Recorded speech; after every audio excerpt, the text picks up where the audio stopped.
अशोक चतुर्वेदी है यादव सिंह से बड़ा घपलेबाज। अमर सिंह ने खोले नए राज, बड़े हाथों में बताई यादव सिंह की डोर। आखिर अमर सिंह का इशारा किसकी ओर, पप्पू के कितने पापा। जी हां, फटा पोस्टर और निकला अशोक चतुर्वेदी। अमर सिंह ने यादव सिंह का पोस्टर फाड़ा तो उसके पीछे से अशोक चतुर्वेदी की तस्वीर निकलकर सामने आई। अशोक के चेहरे से मुखौटा उतारते हुए अमर सिंह ने कहा कि अशोक चतुर्वेदी यादव सिंह से भी बड़ा घपलेबाज है। यादव सिंह तो कठपुतली है और पप्पू है। अशोक चतुर्वेदी है यादव सिंह से बड़ा घपलेबाज। अमर सिंह ने खोले नए राज, बड़े हाथों में बताई यादव सिंह की डोर। आखिर अमर सिंह का इशारा किसकी ओर, पप्पू के कितने पापा। जी हां, सवाल यह है कि अमर सिंह का इशारा किसकी ओर है और पप्पू के कितने पापा हैं। तमाम खास मेहमान हमारे साथ जुड़ चुके हैं चर्चा के लिए। बीजेपी के नेता मनीष शुक्ला हमारे साथ हैं, कांग्रेस के नेता मारूफ खान हैं, इसके अलावा समाजवादी पार्टी के नेता आसिम वकार और हमारे मैनेजिंग एडिटर अमिताभ अग्निहोत्री जी भी हमारे साथ जुड़ चुके हैं। लेकिन उससे पहले आपको बता दें, दरअसल अमर सिंह ने काली कमाई के कुबेर यादव सिंह को डोरी से बंधी कठपुतली बताते हुए कहा कि असली खिलाड़ी कोई और है। यादव सिंह तो पप्पू हैं और इस पप्पू के कई पापा हैं। अब सवाल यह है कि आखिर किस ओर अमर सिंह का इशारा है।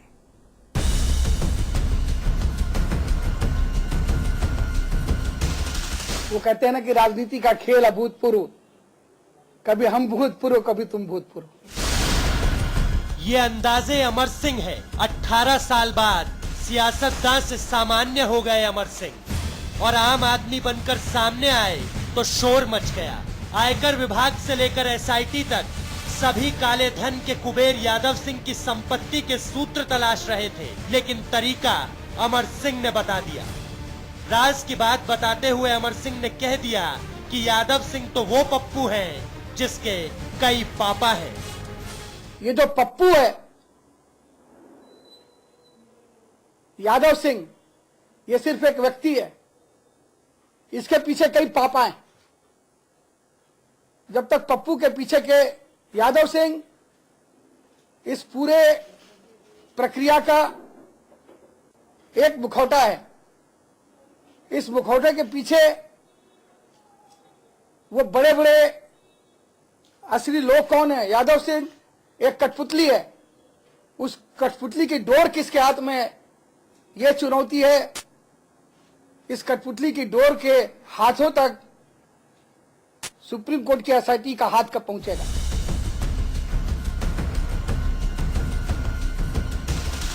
लेकिन भूतकाल व्याकुल करे और भविष्य कुलाए, वर्तमान में जो जिए तो जीना आ जाए। यादव सिंह कठपुतली है जो डोरी से बंधा है। जमी हुई महफिल से मीडिया के माइकों पर अमर सिंह ने आवाज बुलंद कर दी। यादव सिंह मोहरा है, लेकिन असली मदारी तो अशोक चतुर्वेदी है और चतुर्वेदी वो चतुर है जो सबसे बड़ा घपलेबाज है, इस खेल का सबसे बड़ा खलनायक। नोएडा के कई बिल्डरों ने मुझे बताया कि इसने समाजवादी पार्टी के बड़े नेता, जिसमें मेरा भी नाम उन लोगों ने लिया आपके नाम पर, इसने हम लोगों को बाध्य किया कि नोएडा में हम लोग जो भी काम करें हमारे हर उपक्रम में इसका 50% शेयर हो। आश्चर्य की बात है कि यूनिटेक, अंसल, चड्डा, बिल क्लिंटन के करीबी सन चटवाल का होटल, जितने भी कामकाज नोएडा में एक परिधि में हुए, सब में इसी एक व्यक्ति के 50% शेयर है। अमर सिंह की माने तो सब कुछ शीशे की तरह साफ है। सूबे की सरकार से लेकर सीबीआई तक सब वाकिफ हैं अशोक चतुर्वेदी के कारनामों से, इसलिए छिपाने को कुछ नहीं है। मान का अभिमान दूर हो जाएगा।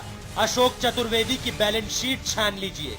काली कमाई का ये सबसे बड़ा कुबेर है, लेकिन कार्रवाई की सारी कवायदें इसलिए धूमिल लगती हैं क्योंकि चतुर्वेदी के चेहरे की चमक से हर मंच चकाचौंध रहता है। 3.5 साल पहले जो समाजवादी पार्टी के पूर्व शासन काल में, उसके पहले अशोक चतुर्वेदी की बैलेंस शीट क्या थी, उस 3.5 साल में बैलेंस शीट क्या हुई। आज आप यादव सिंह की बात बोल रहे हैं, अशोक चतुर्वेदी के पास क्लब 1 नाम का एक जहाज का बेड़ा है। जिसमें एक नहीं 5-5 जेट है। हीरे दिखते हैं, ये जेट नहीं दिखते। इसका स्रोत क्या है? निरंतर अशोक चतुर्वेदी नाम का यह व्यक्ति हमारे दल के सभी बड़े नेताओं से, तत्कालीन दल समाजवादी पार्टी के सभी नेताओं से मिलता जुलता रहा और आज भी इसका प्रोटोकॉल अधिकारी ओपी जैन समाजवादी पार्टी के सभी बड़े नेताओं की सेवा में रहता है, सभी बड़े छोटे नेताओं की सेवा में रहता है।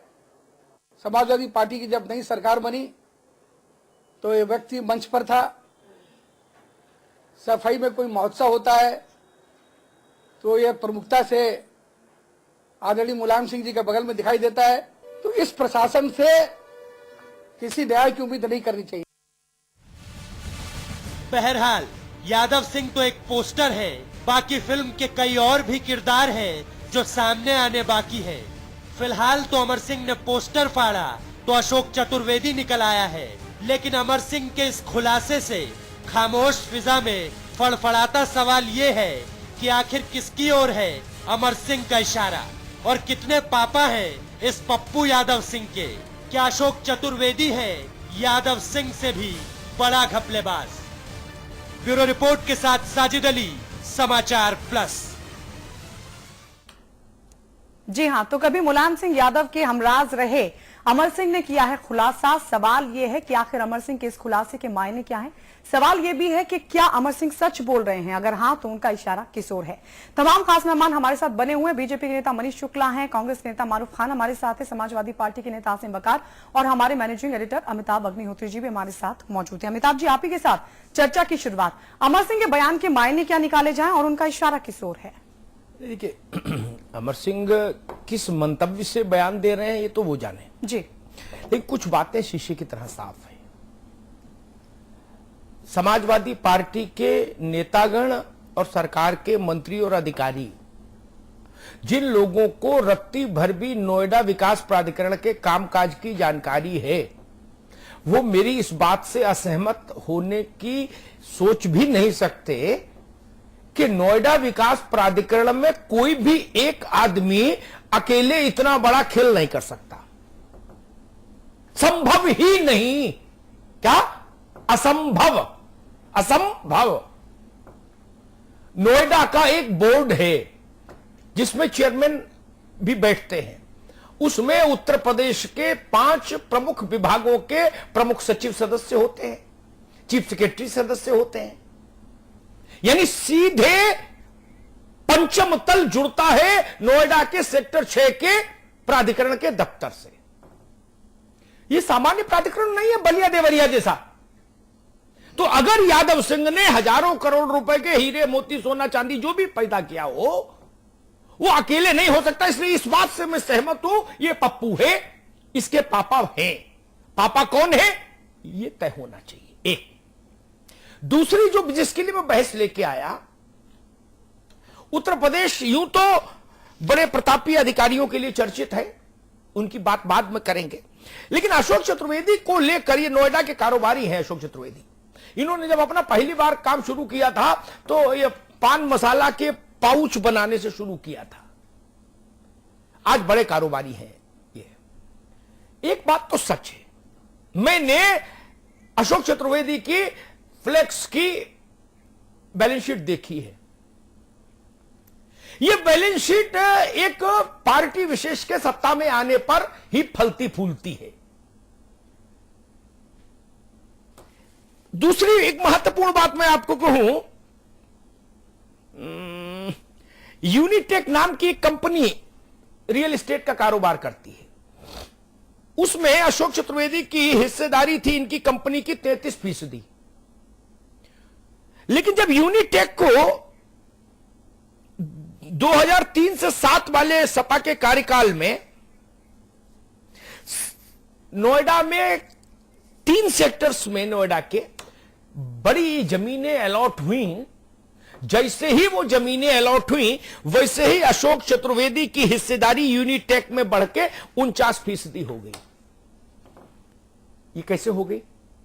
कोई तो जस्टिफिकेशन चाहिए ना।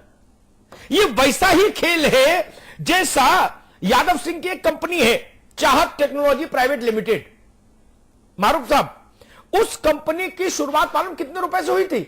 आप हंसिएगा नहीं, 1800 रुपए से, 1800 रुपए से। और परमात्मा का, अल्लाह का ऐसा आशीर्वाद फला फूला, दूधो नहाओ पूतो फलो नहीं, हीरे से नहाओ और सोने से फलो, ऐसा हो गया। 1 साल में 5 करोड़ की कंपनी हो गई। उसने क्या बनाया, क्या बेचा, किसी को नहीं पता। 1800 रुपया लगाने से 5 करोड़ मिलते हो तो भैया मैं भी लगा दूं। इसलिए ये आज बहस लेके आया कि अशोक चतुर्वेदी के पापा कौन है और यादव सिंह के पापा या मम्मी कौन है, यह पता होना चाहिए। अशोक चतुर्वेदी और यादव सिंह महत्वपूर्ण नहीं है, ये फिर अशोक चतुर्वेदी और यादव सिंह बनते रहेंगे इस व्यवस्था में अगर पापा और मम्मी की शिनाख्त नहीं करेगा शासन, प्रशासन, समाज। इसलिए आज मैं बहस लाया हूं, पापा और मम्मियों को खोजिए। अशोक चतुर्वेदी के पापा मम्मी कौन, मतलब जो अमर सिंह की भाषा में कह रहा हूं तो, और यादव सिंह के कौन, संरक्षणदाता कौन लोग हैं, आज की बहस उस पर केंद्रित रहनी चाहिए। जी मनीष शुक्ला जी, अशोक चतुर्वेदी के नाम का जिक्र खुद अमर सिंह ने भी किया है। अब सवाल ये उठ रहा है कि ये जो काली कमाई के कुबेर हैं यादव सिंह और अशोक चतुर्वेदी तक ही सीमित है या उससे आगे भी है? देखिए गायत्री जी, अमिताभ जी की एक बात से मैं सहमत हूं कि यादव सिंह और अशोक चतुर्वेदी ये महत्वपूर्ण नहीं है। महत्वपूर्ण वो है जिनकी वजह से ये लोग बने। देखिए, यादव सिंह की अगर हिस्ट्री देखेंगे तो बसपा की सरकार के बाद इनके ऊपर जिस सरकार ने मुकदमा कायम किया, सीबीसीआईडी लगाया, उसी सरकार ने 1 नहीं 3 प्राधिकरणों का चीफ इंजीनियर बना दिया। और उसके बाद जब नगद बरामदी होती है इतने रुपए की, इतने हीरो की, उसके बाद कार्रवाई होने में इतने दिन लग रहे हैं, तो दाल में काला है।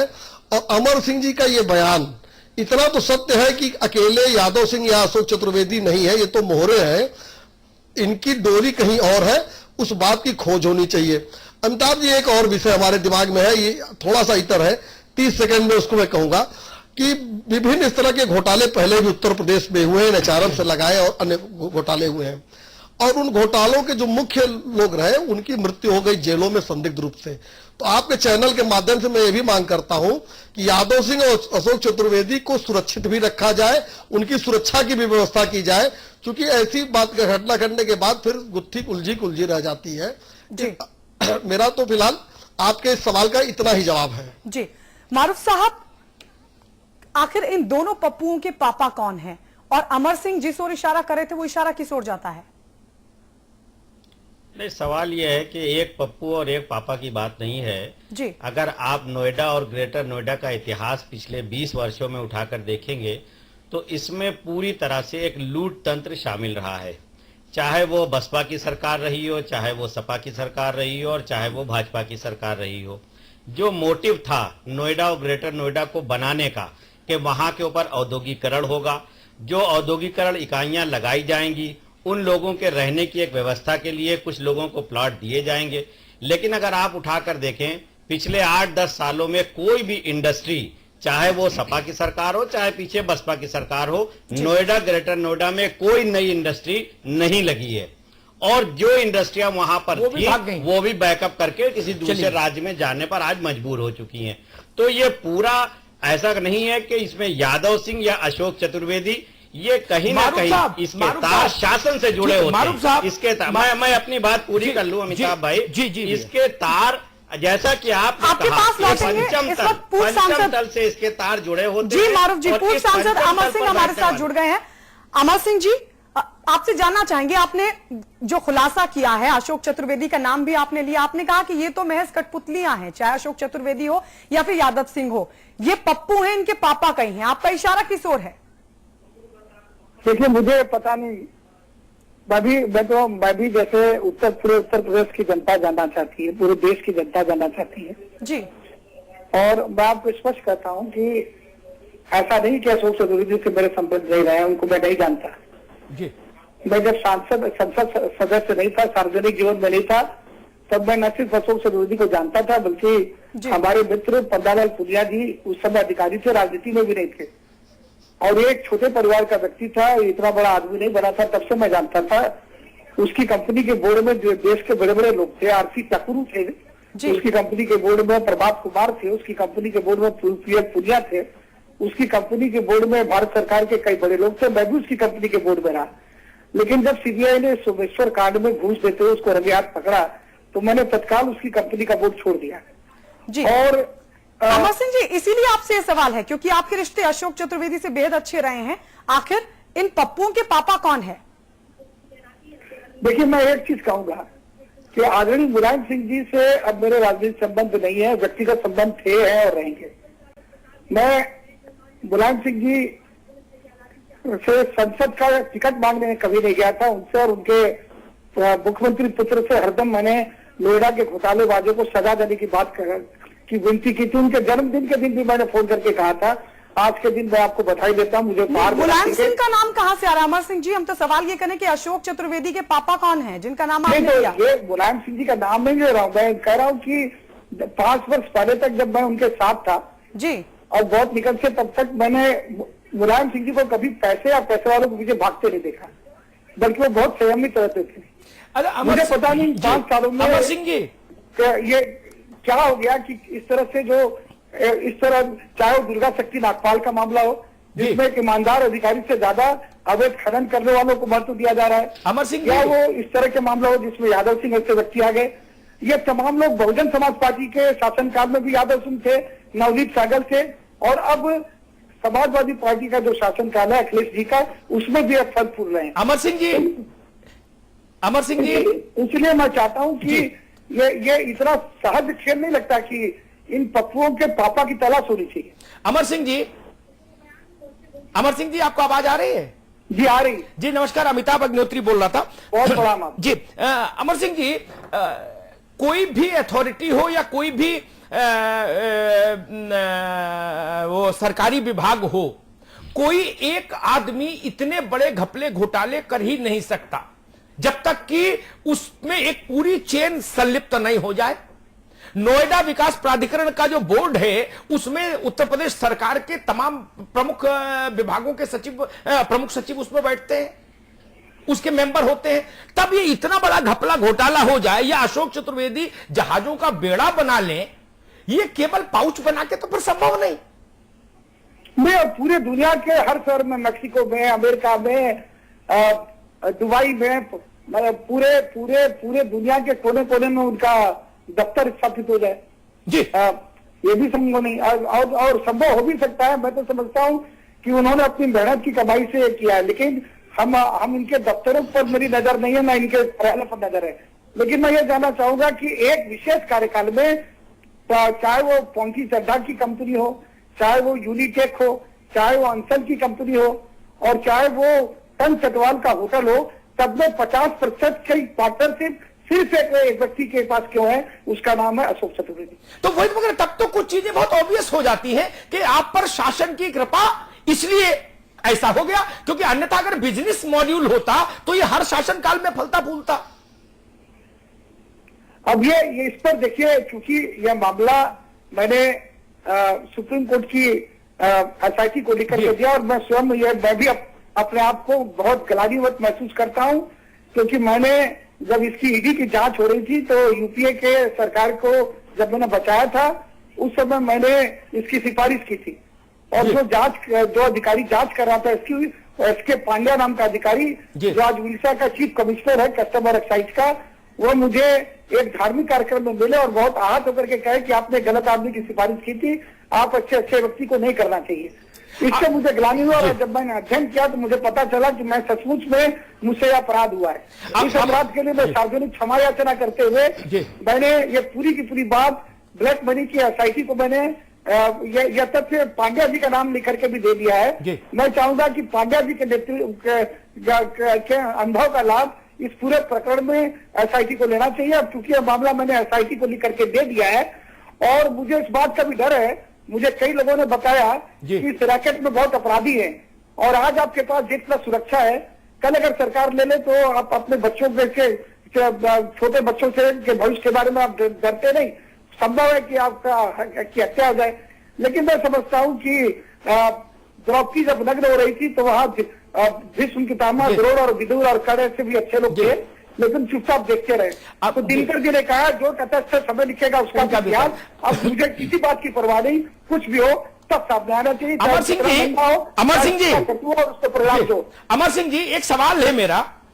उत्तर प्रदेश में समस्या वहां से भी पैदा होती है।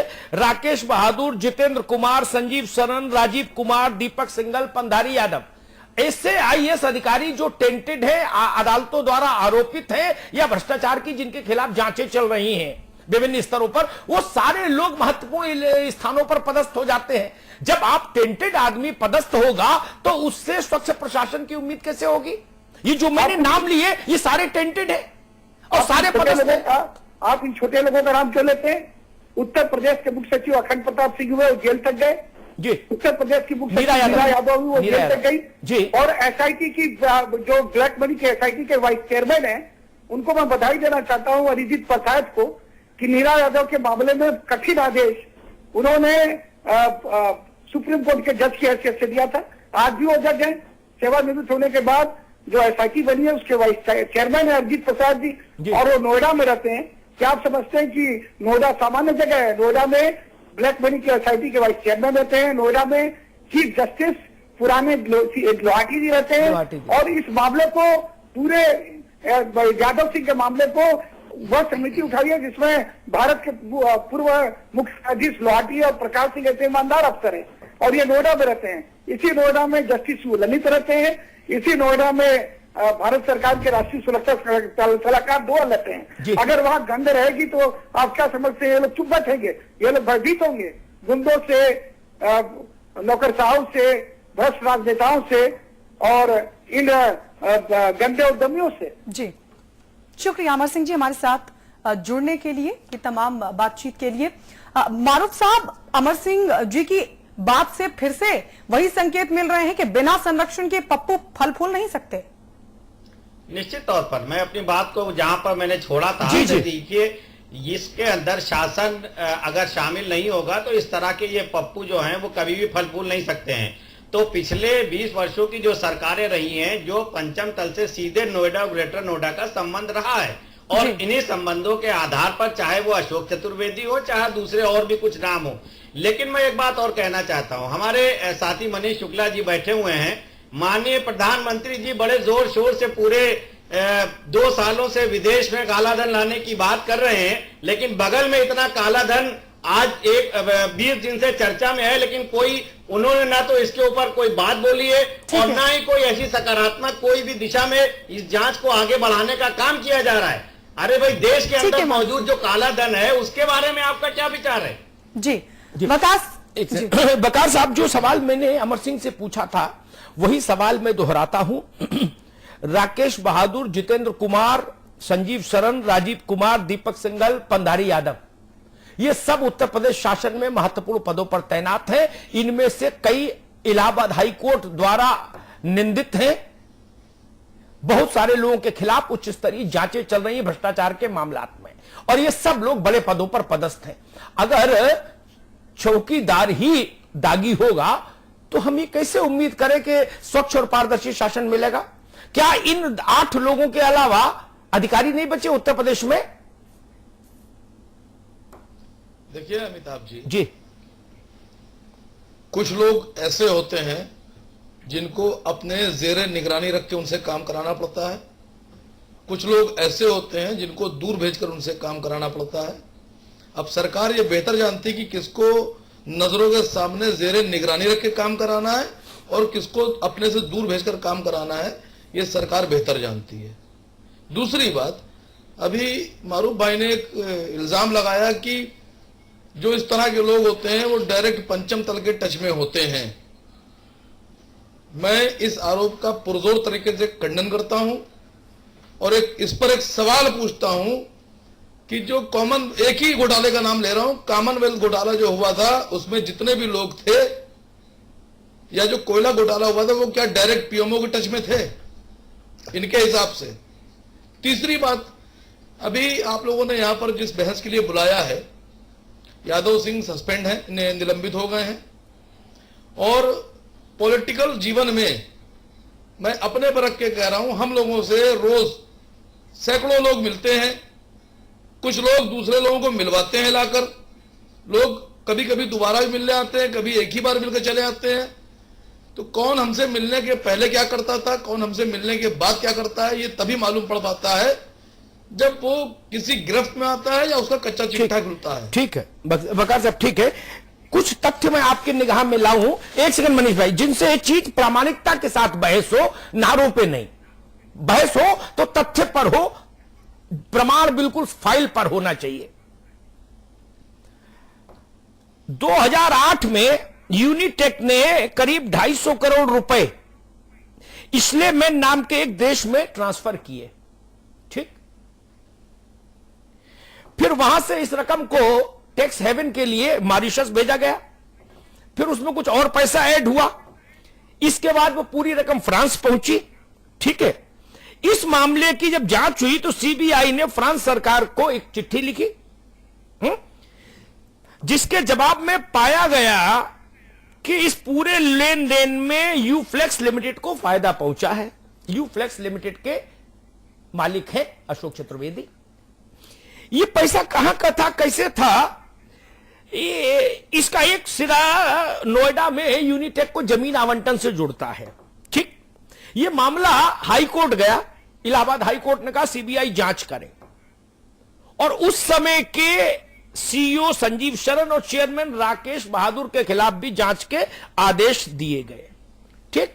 एक दूसरा, यूनिटेक को जब जमीन आवंटित हुई आपके सरकार के समय में बड़ी मात्रा में, उस समय अशोक चतुर्वेदी की हिस्सेदारी उनकी कंपनी में 33% थी, और जैसे ही अलॉटमेंट लेटर मिला अशोक चतुर्वेदी की कंपनी की हिस्सेदारी हो गई 49%। अशोक चतुर्वेदी की कंपनी को रियल एस्टेट का कोई अनुभव नहीं, ना उनने कभी मकान बनाए ना मकान बेचे, दोनों काम नहीं किए, लेकिन उनकी हिस्सेदारी 49% हो गई। इधर चिट्ठी मिली, इधर 49% हो गई। ये ऑब्वियस सी जो बात है, ये कुछ तो इशारा करती है बकार साहब, क्योंकि अशोक चतुर्वेदी समाजवादी पार्टी के शीर्षस्थ लोगों के बहुत नहीं, बहुत बहुत बहुत ज्यादा करीब रहे। इसके तो प्रमाण भी मौजूद हैं, इसलिए डिनाई भी नहीं हो सकता, क्योंकि वो सार्वजनिक तौर पर बहुत नजदीक रहे। और ऐसा नहीं जैसे कार्यकर्ता रहते हैं, ऐसा नहीं, जैसे नजदीक आप लोग रहते हो वैसे नहीं, नजदीक वाला नजदीक। वकार साहब जी, जो साहब अभी बोल रहे थे मुझसे पहले, जी, जो अपना बयान यहां दे रहे थे, वो भी पार्टी में रहे हैं। हाँ, रहे होंगे जी। मैंने आपसे कहा, देखिए पॉलिटिकल लोग सार्वजनिक जीवन जीते हैं, हमारा कोई निजी जीवन नहीं होता है। हर पॉलिटिशियंस जो बड़े हैं उनको तो छोड़ दिए, मैं छोटों की बात कर रहा हूं। सुबह से शाम तक सैकड़ों लोगों से मिलते हैं, कौन क्या कर रहा है, किसने क्या किया, ये तो बाद में मालूम पड़ता है जब उसका कोई भेद खुलता है या वो पकड़ा जाता है। मैं फिर आपसे कह रहा हूं कि ये जांच कीजिए कौन किसके करीब था, ये मत सोचिए, ये देखिए किस किस के करीब था, वही तो बता रहा हूं। तो इसको दूसरे नजरिया से देखिए। मैं फिर कह रहा हूं, देखिए समाजवादी पार्टी की अपनी एक तरीका है काम करने का। समाजवादी पार्टी किसी भी ऐसे आदमी के पक्ष में नहीं खड़ी होती है कभी जिस पर कोई आरोप लगा हो या आरोप। अच्छा, एक बात हमको समझा, आसिम बकार जी की तथ्यों पर बात करो, पर सैद्धांतिक बात नहीं। मूल बात क्या है, अगर अमिताभ अग्निहोत्री के धंधे केवल समाजवादी पार्टी की सरकार में फले फूले, फिर ठंडे हो जाए, फिर आपकी सरकार आए, फिर परवान चढ़ जाए, तो लोग मानेंगे ना कि कुछ है भैया दाल में काला। नहीं, धंधे का पार्टी से क्या लेना देना। ये मोटी बात क्यों नहीं समझ आ रही किसी को भाई, जो मैं जिस पर जोर दे रहा हूं। अगर मेरी बैलेंस शीट सुन लीजिए, अगर मेरी बैलेंस शीट 19 सालों को कोरिलेट करती है जिसमें बीजेपी की सरकार रही, तो मुझे माना जाएगा कि मुझे बीजेपी की सरकारों ने अनुचित लाभ दिए। कांग्रेस के समय में केवल फला फूला तो कांग्रेस ने अनुचित लाभ दिए मुझे पैसा लेके, सपा के में फला फूला तो सपा ने भ्रष्टाचार किया, और बसपा के में फला फूला तो बसपा ने किया। ये तो ऑब्वियस बात है, प्रत्यक्ष बात है, इसमें काहे भागने की जरूरत कहां। अमिताभ जी, इसमें क्लियर कर दूं, इसको इस तरह क्लियर कर दूं कि हमारे मुल्क में एक बहुत बड़े बिजनेसमैन हैं जनाब मुकेश अंबानी साहब। हाँ। इस 2014 से पहले हमेशा उनकी नजदीकियां कांग्रेस से रहीं, ठीक है, बीजेपी से कभी नहीं रही। लेकिन बीच में धीरे धीरे गुजरात वाले मामले में वो बीजेपी के करीब आए और आज शायद वो कांग्रेस से ज्यादा बीजेपी के करीब हैं। ठीक है। ठीक। दूसरा सवाल मैंने भी एक चैनल नहीं, ये पर उत्तर उठाया नहीं हुआ था। मेरी बात करने ने असीम करने अभी यही रुको। मैं जब नहीं, अभी यही जा रहा हूं रुको। आपको, ना देखिए आप नहीं अभी यही रुकना, रोक लेते हैं। नहीं अभी हाँ रुकना होगा। आपने उत्तर नहीं दिया, आपने एक फतवा दिया अनिल मुकेश अंबानी, उससे क्या लेने देना। मैं उत्तर दे रहा हूं, मैं बता रहा हूं। मुकेश अंबानी की बैलेंस शीट देखिए, अंबानी इंडस्ट्रीज की, किसी एक सरकार में फले फूले, दूसरी में सिमट जाए, फिर वो सरकार आए फिर फले फूले, ऐसा नहीं हुआ। राइट फ्रॉम धीरू भाई टू अनिल एंड मुकेश, ऐसा कभी नहीं हुआ। बैलेंस शीट नेट पर उपलब्ध है, देख लीजिए, ठीक है ना। उसमें तो मैं वो बात नहीं अरे कह रहा सुनो हूं। ना भाई, बकार भाई एक मिनट, आप नेट पर देखना, जाके घर जाके इत्मीनान से, कारपोरेट मंत्रालय की वेबसाइट पर उपलब्ध है, राइट। कोई उसमें फेरबदल तो कर नहीं सकता, ना आप ना मैं, ठीक। लेकिन अगर अशोक चतुर्वेदी की बैलेंस शीट केवल एक ही कार्यकाल में फलती फूलती हो, फिर ठंडी हो जाती हो, और फिर वो सरकार आ जाए तो फिर फले फूले, तो इसका मतलब क्या निकाला जाए। मैं बता रहा हूं क्या मतलब निकालिए। हाँ, देखिए, एक चैनल पर मैंने इनके भारतीय जनता पार्टी के एक प्रवक्ता थे, नरसिम्हा राव जी शायद नाम है उनका, जेवीएस करके, उनसे खाली इतना पूछा था कि खाली इतना बता दीजिए कि कौन सी वजूहात हैं जिनकी वजह से अडानी को महाराष्ट्र के विदर्भ जिले मेरा में ये सवाल का जवाब नहीं, ये बीजेपी ना, ये मेरे सवाल का जवाब, असीम बकार जी नहीं, मेरे सवाल का जवाब नहीं। मैंने पूछा आपसे स्पेसिफिकली, अशोक चतुर्वेदी एक ही सरकार के कार्यकाल में क्यों फलते फूलते हैं, ये सवाल का उत्तर नहीं कि नरसिम्हा से आपने क्या कहा और नरसिम्हा ने आपसे क्या कहा। सॉरी मारूफ खान साहब, मुझे ये बताइए, अगर आप किसी एक ही अधिकारी के कार्यकाल में फले फूले, या किसी एक ही सरकार के कार्यकाल में आप लगातार फले फूले, तो उसका क्या ये इल्जामात हैं, ये इल्जामात लगा रहे हैं आप। नहीं, मैं तो प्रमाण दे भैया, एक सेकंड मारूफ भाई, एक मिनट। असीम बकार जी, आपको अडानी की, अंबानी की, अशोक चतुर्वेदी की कंपनी की, सबकी वो देखनी चाहिए, सबकी बैलेंस शीट उपलब्ध है, इसमें कोई फेरबदल नहीं कर सकता भाई, आप देखो ना। नहीं, अब तो एसआईटी को उन्होंने दे दिया है लिखकर, अब एसआईटी देखेगी, उसको देखने दीजिए। आप अरे आप अपनी संतुष्टि के लिए तो देखो, 2003 से 2007 में क्यों फला फूला, फिर ठंडा हो गया आदमी, उद्योग बैठ गया, फिर फला फूला, तो ये तो फिर तो सवाल उठेगा ना मारूफ साहब। नहीं, निश्चित तौर पर यह एक चिंता का विषय है कि इसमें जो बैलेंस शीट में डिफरेंसेस आए हैं। मैं एक बात और कहना चाहता हूं अमिताभ जी, अगर 2011 में जिस समय इन्हीं यादव सिंह के ऊपर जो है 950 करोड़ रुपए के घोटाले का चार्ज लगा, सरकार बनती है और एक साल के अंदर सीबीसीआईडी से जांच कराकर उनको क्लीन चिट दे दी जाती है, और न सिर्फ क्लीन चिट दी जाती है बल्कि उनको इनाम स्वरूप नोएडा से बढ़ाकर ग्रेटर नोएडा और यमुना एक्सप्रेस वे का भी इंजीनियर इन चीफ बना दिया जाता है। तो आखिर सरकार की मंशा क्या थी, यह सबके सामने है कि एक शख्स जिसने 950 करोड़ का घोटाला किया, उसका सीबीसीआईडी में एक साल के अंदर उसको क्लीन चिट देने के साथ उसकी और प्रमोशन कर दिया गया। तो कहीं ना कहीं सरकार में बैठे हुए लोग सीधे तौर पर इसमें शामिल हैं, और इसमें भारत सरकार को इंटरफेयर करना चाहिए। भारत सरकार को इसमें ईडी को शामिल करके इसकी जांच होना चाहिए, नहीं तो इसमें सीधे तौर पर जो पहले हुआ है कि 30% जो है इनकम टैक्स में पैसा जमा करके वो सारा काला धन सफेद हो जाएगा और ये फिर बरी हो जाएंगे। तो हम समझते हैं कि आज जिम्मेवारी न सिर्फ राज्य सरकार की बल्कि केंद्र सरकार की भी है कि इसने बड़े घोटाले पर वो सीबीआई को डायरेक्शन दे, ईडी को डायरेक्शन दे, और उसके बाद इनकी परतों को खोले, तब ये पता चलेगा कि इस पप्पू के पीछे कितने पापा हैं। मनीष शुक्ला, जो मैंने शुरुआत में सवाल उठाया था वही सवाल आपके सामने लाऊंगा।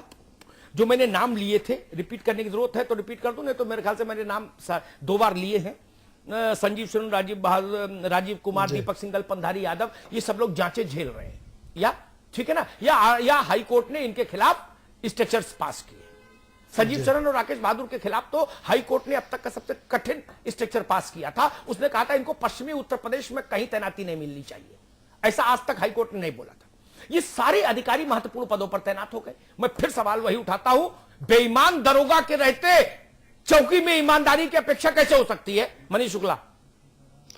देखिए अमिताभ जी, ये आपका जो विषय है ये सत्य है कि वो अधिकारी जो 2007 से 12 के बीच में मलाईदार पदों पे रहे और 2012 की सरकार जिसके बदौलत आई, ये कह के आई कि मायावती के समय में जो अधिकारी या जो नेता भ्रष्टाचार में लिप्त रहे हैं उनके खिलाफ कार्रवाई होगी। लोकायुक्त की जांच जिनके खिलाफ कंप्लीट की गई उनके खिलाफ कार्रवाई होगी। फिर सीबीसीआईडी की जांच हुई। मैंने पिछली बार भी जब इस पे बात थी, इस विषय को उठाया था। सीबीसीआईडी की जांच में अगर यादव सिंह निर्दोष हैं तो सारी कमाई जितनी आज बरामद हुई है ये समाजवादी पार्टी के शासन के समय में है। और चूंकि सीबीसीआईडी के बाद कोई जांच नहीं हुई तो अभी ये तो माना जाएगा कि ये समाजवादी पार्टी की सरकार के दौरान, भ्रष्टाचार के दौरान हुई है।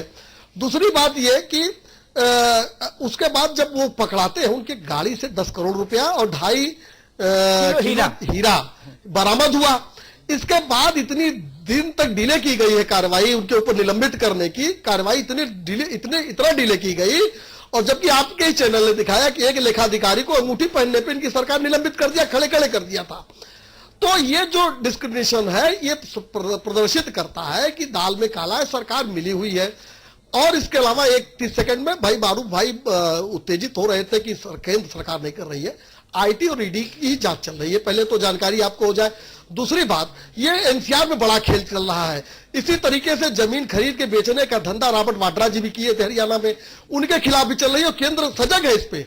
सब ऐसे जितने काले धन वाले हैं उनके खिलाफ कार्रवाई हो रही है और केंद्र इसमें पीछे हटने वाली नहीं है। इन कार्रवाइयों को और जितने काले धन के लोग हैं कार्रवाई करेगी। ठीक है असीम वकार साहब, अगर फतेहपुर में कोई जिला अस्पताल का कंपाउंडर 4 पत्ता डाइजीन की गोली चुराते हुए पकड़ा जाए तो तत्काल निलंबित होगा ना भैया? नहीं, बिल्कुल होगा। अगर ठीक है, मैं वही कह रहा हूं ना, होगा हो गए तो नहीं, तुरंत होगा। नहीं, जांच नहीं होती उसकी निलंबित हो जाता है। जांच का मत बताइए, मैं उदाहरण दे दूंगा तत्काल निलंबन के। जांच पांच का की हाथों हाथ निलंबन आपके पास है भाई साहब, है हाथों हाथ निलंबन हो रहा है। ठीक, छोटे छोटे मुलाजिम सरकार के 1000, 2000, 400,000 की घपले घोटाले वाले लोग हाथ की हाथ फैसला हो रहा है, ऑन स्पॉट डिसीजन। निलंबित करो भाई कलेक्टर, इनको निलंबित करो। और मंत्री जी आगे बोले इनको निलंबित करिए, हटाइए, फाइल भेजिए, चलिए गाड़ी में बैठे, ये गए, आदमी शहीद। अच्छी बात है, आप करो, आप मालिक है। लेकिन जिसके यहां गाड़ी जो धूल फांक रही थी, चलने वाली नहीं, पुरानी पड़े 10 करोड़, जैसे कहीं हम लोग चवन्नी अठन्नी डाल देना ध्यान रहे। और जितना मेरे घर में जीरा नहीं निकले झाला उतना झोले में भर के 2.5 किलो हीरा। ये तो अंधे को भी समझ आ रहा था। जांच को छोड़ दो 1 मिनट के लिए, अंधे को, मूर्ख से मूर्ख आदमी दुनिया का हो उससे भी पूछो कि भैया जिसकी 70,000 तनख्वाह उसके घर 10 करोड़, बाकी सब छोड़ दो, आप 1000 करोड़ के कागज सब छोड़ो, लॉकर वॉकर सब छोड़ो, डायरी फायरी, 12 करोड़ नगद निकले और 2.5 किलो हीरा तौल के निकला, तौलना पड़ा उनको। तो इतना ही सस्पेंशन के लिए प्रथम दृष्टया पर्याप्त था। ये तो 100 साल नौकरी करता, 100 जन्म यादव सिंह, तो भी इतनी तनख्वाह नहीं जो होती इसकी कुल। बकार साहब, नहीं, बिल्कुल आप सही कह रहे हैं। देखिए, यादव सिंह निलंबित हो गए हैं ना, अब हो गए। मैं तो वही तो कह रहा हूं मेरे मालिक। नहीं, मुझे थोड़ा सा मौका तो दीजिए आगे बढ़ने का। जी देखिए, यादव सिंह निलंबित हो गए हैं, मामलात अब आप देखिए इनकम टैक्स के पास हैं।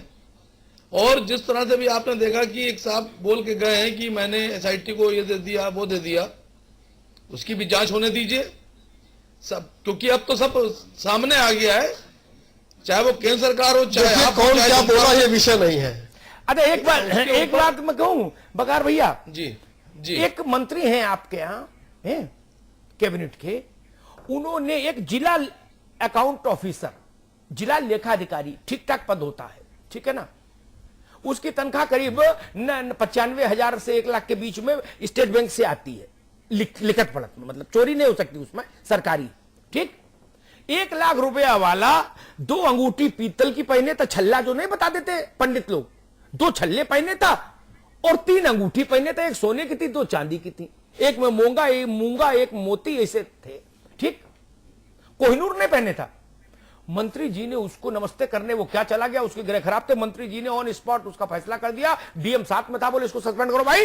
बोले इधर आइए, कितनी तनख्वाह आपकी, आपके 4 के अंगूठी पहने हुए, बोले हटाइए भाई इसको सस्पेंड करिए।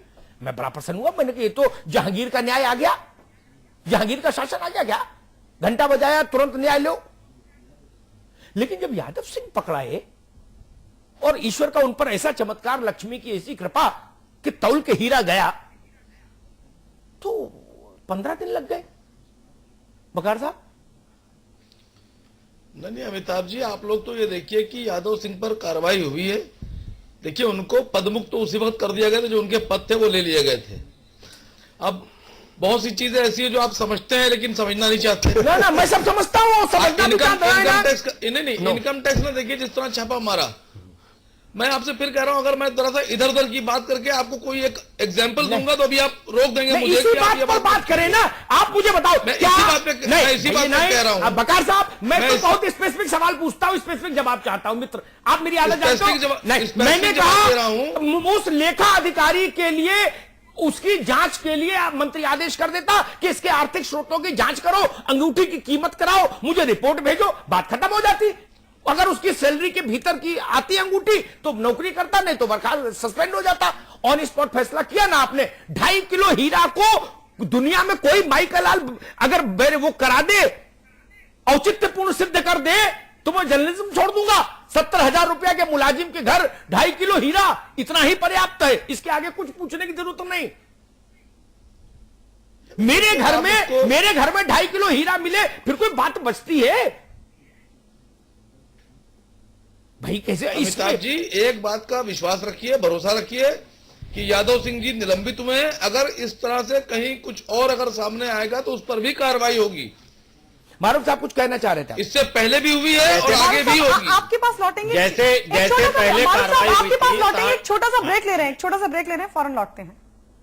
ब्रेक के बाद स्वागत है आप सभी का। तमाम खास मेहमान हमारे साथ बने हुए। मारूफ जी, ब्रेक पे जाने से पहले आप कुछ कहना चाह रहे थे, उसके साथ ही सवाल भी जो लगातार बना हुआ है कि ये जो पप्पू हैं, एक विशेष सरकार के आने पर ही इनकी बैलेंस शीट क्यों बढ़ती है? हालांकि यादव सिंह तो दोनों सरकारों में पले बड़े हैं। वहीं दूसरा सवाल ये भी बना हुआ है कि जब यादव सिंह जैसा इंजीनियर, एक सामान्य इंजीनियर, उसके जलवे जलाल लगातार कायम थे, अगर सरकार पाक साफ थी तो उस वक्त कार्रवाई क्यों नहीं की गई इस जलवे जलाल को देखते हुए, और अब 15 दिन क्यों लगे इस कार्रवाई को? निश्चित तौर पर आपकी बात जो है वो बिल्कुल ठीक है। ये इंजीनियर जो है, जिसको यादव सिंह जिसका नाम है, अगर आप इसमें पीछे थोड़ा सा पन्ने पलट कर देखें तो ये सिर्फ एक डिप्लोमा इंजीनियर था, और इस डिप्लोमा इंजीनियर को 19 इंजीनियर के ऊपर आउट ऑफ टर्न प्रमोशन दिया जाता है बसपा सरकार में। और बसपा सरकार में न सिर्फ प्रमोशन दिया जाता है बल्कि नोएडा का इसको इंजीनियर इन चीफ बना दिया जाता है। तो ये लगातार घोटालों में शामिल रहा और इसने एक अपूर्व संपत्ति अर्जित करी। मैं मानता हूं 2011 में इसका बड़ा खुलासा भी किया गया, और 2011 में जब इसका खुलासा हुआ, 2012 में प्रदेश की सरकार बदल जाती है। प्रदेश की सरकार 1 साल तक सीबीसीआईडी की जांच कराती है। 2013 में इसको क्लीन चिट दे दी जाती है। 950 करोड़ का घोटाला, 1 साल के अंदर सीबीसीआईडी से जांच और क्लीन चिट, और क्लीन चिट देने के बाद फिर और तरक्की। तो कहीं ना कहीं मैंने जैसे पहले भी कहा कि इसके अंदर दोनों सरकारें, चाहे वो बसपा की सरकार रही हो और चाहे वो सपा की सरकार रही हो, यह अलग बात है कि किसी एक वर्ग की सरकार में ज्यादा कमाई हुई हो, किसी दूसरे की सरकार में कम कमाई हो, लेकिन घोटाले का सिलसिला इनका लगातार 2002 से ये जारी है, जिसको आज 12-14 वर्ष हो गए।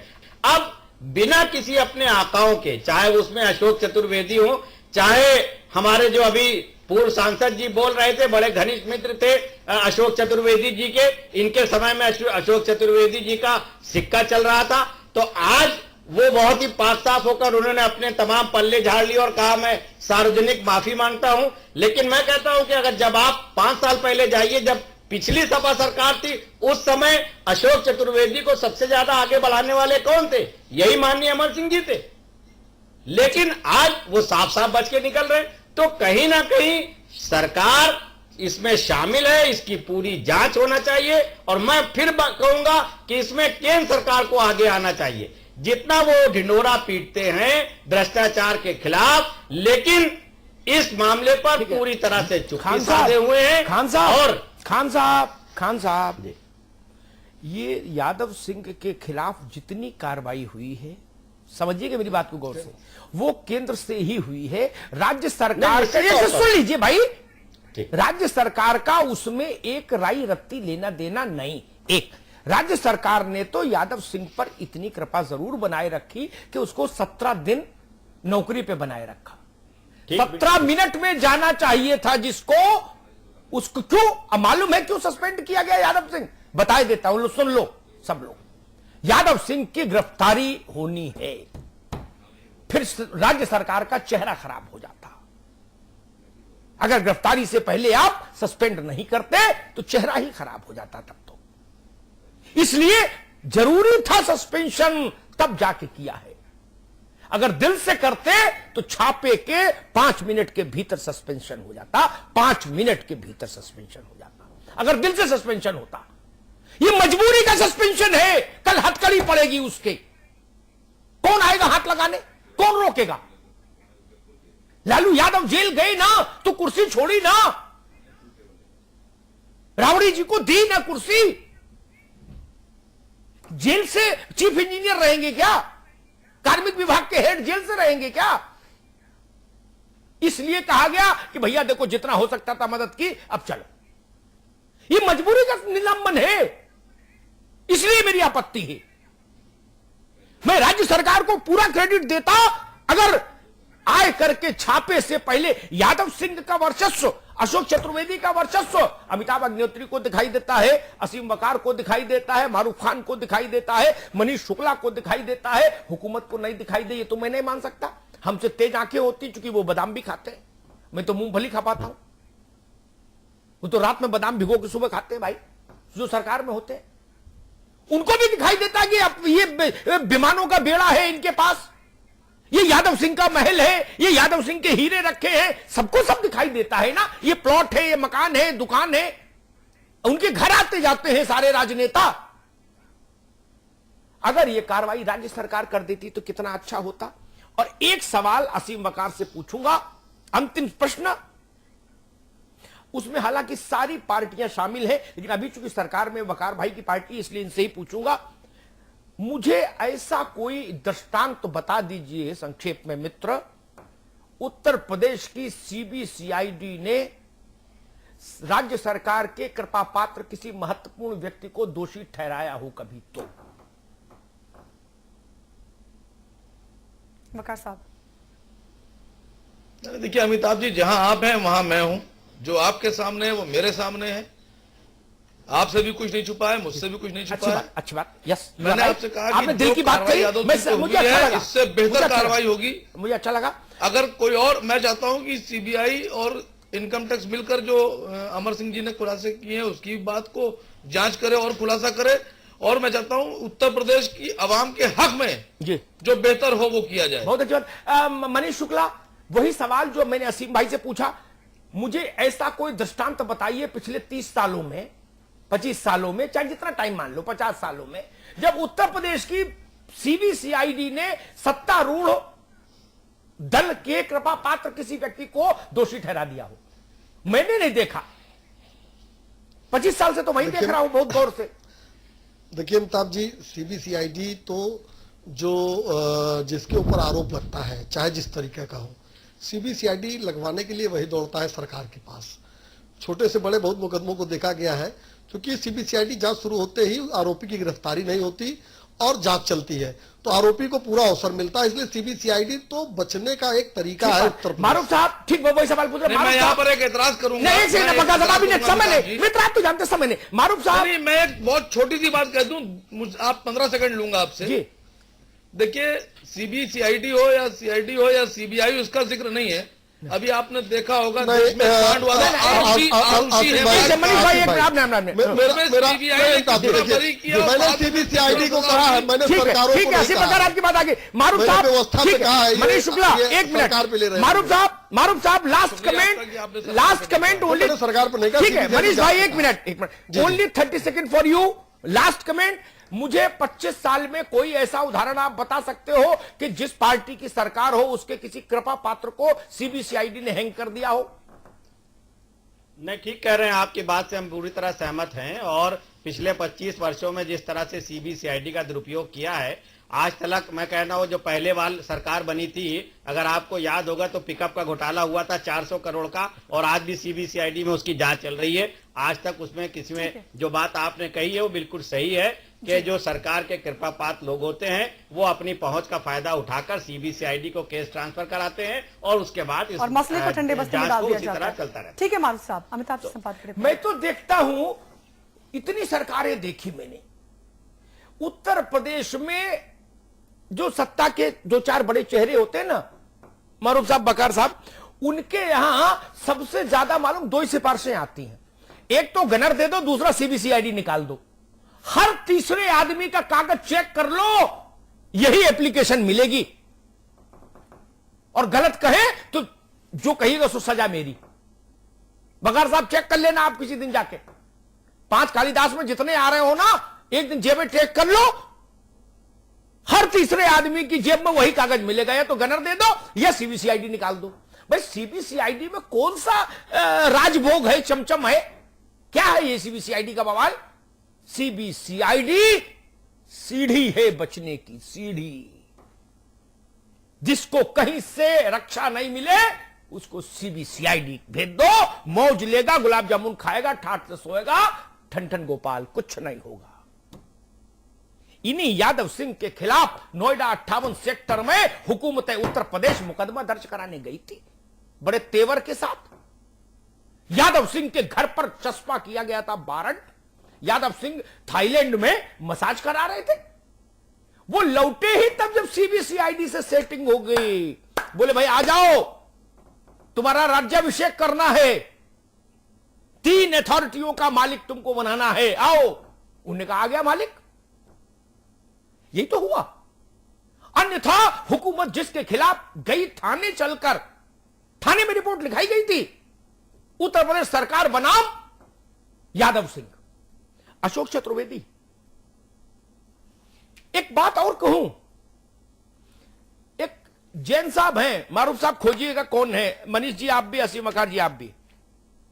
जल निगम के 90% काम इन्हीं को मिले इधर। नोएडा में भी काफी काम मिला है, 1000-1200 करोड़ का। इनकी खासियत क्या है कि ये व्यक्तिगत समारोहों को आयोजित करते हैं नेताओं के यहां। इनका भी पर्दाफाश करूंगा, इनकी भी कुंडली बताऊंगा आके एक दिन कि इनको ठेके क्यों मिले। 90% काम जल निगम का इनके पास गया। ये भागीरथ हैं क्या जैन? ये गंगा लाए थे क्या धरती पर? ये कौन है? उत्तर प्रदेश में और लोग नहीं है, एक आदमी को 90% काम। क्योंकि हमको पता है कि इनकी क्वालिटी क्या है, इनकी योग्यता क्या है।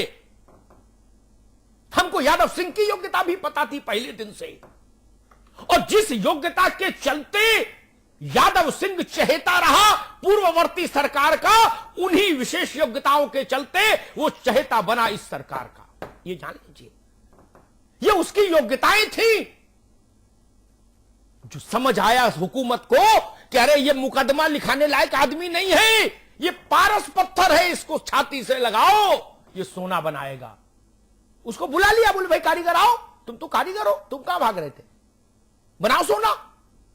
उसने सोना बनाना शुरू कर दिया। उस सरकार के लिए भी बनाया, इस सरकार के लिए भी बनाया, और क्या किया? यही ना तस्वीर है सारी। अशोक चतुर्वेदी की भी यही तस्वीर है। 33% की हिस्सेदारी एक रात में 49 हो गई। क्यों भैया? एक उस रात क्या हुआ? उस दिन में सिर्फ इतना हुआ कि नोएडा अथॉरिटी ने 56, 57 और 58 सेक्टर्स में नोएडा के यूनिटेक को एक बड़ी जमीन दे दी। ये जमीन का प्रतिदान था, हिस्सेदारी। ये फिर अशोक चतुर्वेदी को क्यों मिली हिस्सेदारी? अशोक चतुर्वेदी ने तो जमीन दी नहीं। अशोक चतुर्वेदी तो बीच में थे ना केवल। और ये बात तो मेरे ख्याल से बकार भाई भी मानेंगे, मारूफ भाई भी मानेंगे, मनीष भी मानेंगे, बीच वाला डब्बे से एक आध लड्डू तो निकाल सकता है, पूरा डब्बा नहीं रख सकता, नहीं तो बीच से हटा दिया जाएगा। ये मसला है बड़ा। वो लड्डू गए कहां? कोई बीच वाला तो दस्तखत करके नहीं दे सकता। और जितने नाम मैंने शुरुआत में लिए थे, बकार भाई ने कहा कि कई बार नजर के सामने रखना पड़ता, नहीं, मसला वो नहीं मित्र। मसला ये है कि पंधारी हो, दीपक सिंघल हो, राजीव कुमार हो, संजीव सोरेन हो, राकेश बहादुर हो, ये सब लोग अपने अपनी तैनाती की चिट्ठी पर दस्तखत खुद तो करने लिए। इनको तैनाती दी गई ना, और ये जानते हुए दी गई कि इनके खिलाफ जांचें पेंडिंग है। ये थंब रूल तो दुनिया भर में लागू है ना मारूफ भाई, कि जिनके खिलाफ गंभीर स्तर की जांचें हो लंबित, उनको महत्वपूर्ण पदों पर नहीं बैठाया जाए। ये दुनिया भर में नियम है कि नहीं है? इस नियम का उल्लंघन हमारे सूबे में क्यों होता है बार बार? हमको लगता है कि शायद हम चश्मा लगा के ढूंढते हैं कि भाई गंभीर आरोपों वाले आओ लाइन में, इधर आओ, आगे आओ, आपको प्राइम पोस्टिंग दे।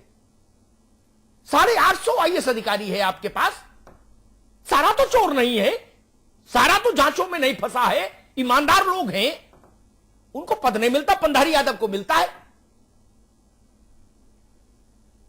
इन्हीं में एक आईएएस अधिकारी है, उनका दृश्य बता दूं एक आपको, बकार साहब, मुख्यमंत्री जी के साथ खड़े, मैंने फोटो देखी थी, मैं चौंक गया। मुख्यमंत्री जी के साथ खड़ा वो अधिकारी और चाट की प्लेट से चाट खा रहा है और मुख्यमंत्री जी कुछ उसको बोल रहे हैं। आपने ये दृश्य कभी देखा था अपने जीवन में दोबारा पहले? नहीं ना। ये तरीका है राजा के सामने खड़े होने का, दरबारी का। ये बाबुओं की हिम्मत कैसे बढ़ गई, इतनी हिम्मत कि हाथ पीछे करके खड़े होने की बजाय आलू की टिक्की खाते खाते प्लेट हाथ में लेके मुख्यमंत्री के पास पहुंच जाए, बोले हमें बोलो क्या मसला है। ये है तरीका। इन्हीं जो मैंने नाम लिया, इन्हीं में है वो भी सज्जन। ये बड़ा सवाल है, ये उत्तर प्रदेश के मुस्तकबिल का सवाल है। ये पार्टियों का मसला नहीं, व्यक्तियों का मसला नहीं, ये हिंदुस्तान के सबसे बड़े सूबे के मुस्तकबिल का सवाल है। इसलिए इस पर सोचना होगा। पप्पुओं पर दिमाग मत लगाइए। पप्पुओं से एसआईटी निपट लेगी, ईडी निपट लेगी, इनकम टैक्स निपट लेगा, लेकिन पापाओं को तो हमें आपको मिलकर ढूंढना पड़ेगा। पापाओं पर निगाह रखिए, पापाओं को चिन्हित करिए, उनको बेनकाब करिए, ताकि उत्तर प्रदेश लूट के भीषण गंधाते और सड़ते हुए तंत्र से बाहर निकल सके। बहुत बहुत धन्यवाद। बहुत बहुत शुक्रिया आप सभी का हमारे साथ जुड़ने के लिए। मनीष शुक्ला जी आपका बहुत बहुत शुक्रिया, मारूफ जी आपका, वकार भाई आपका भी बहुत बहुत शुक्रिया, अमिताभ जी आपका भी बहुत बहुत शुक्रिया इस चर्चा में हमारे साथ बने रहने के लिए। बिग बुलेटिन में फिलहाल इतना ही। आप देखते रहिए समाचार प्लस।